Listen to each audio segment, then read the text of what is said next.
നമസ്കാരം. അപ്പോൾ ഇന്നത്തെ ബ്രേക്ക്ഫാസ്റ്റിന് ചുച്ചുമോളുടെ കൂടെ ചുച്ചുമോളുടെ കുഞ്ഞാങ്ങളയുണ്ട് കുഞ്ഞൻ. അവൻ പാട്ടൊക്കെ കേട്ട് ഡാൻസൊക്കെ കളിച്ചാണ് ചായ കുടിക്കുന്നത്.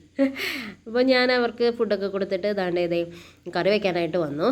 അപ്പോൾ ഇന്ന് എൻ്റെ ഓർമ്മയിൽ നിൽക്കുന്ന എൻ്റെ അച്ചമ്മ ഉണ്ടാക്കിയിട്ട് എൻ്റെ പഴയ റെസിപ്പി ആയിട്ടോ ഞാൻ ട്രൈ ചെയ്യുന്നത്.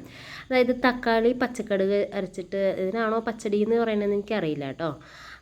അപ്പോൾ തക്കാളി ഇങ്ങനെ കട്ട് ചെയ്ത് ഉപ്പ് മഞ്ഞൾപ്പൊടി മുളക് പൊടി കറിവേപ്പിലയും പച്ചമുളകൊക്കെ വെച്ചിട്ട് ഇങ്ങനെ വേവിക്കാൻ വെച്ചിട്ടുണ്ട്.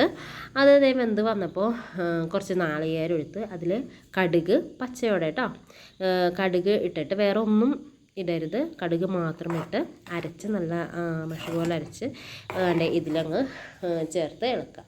എന്നിട്ട് തിളയ്ക്കൊന്നും വേണ്ട, ജസ്റ്റ് ഒന്ന് ചെറുത് ചൂടായാൽ മതി.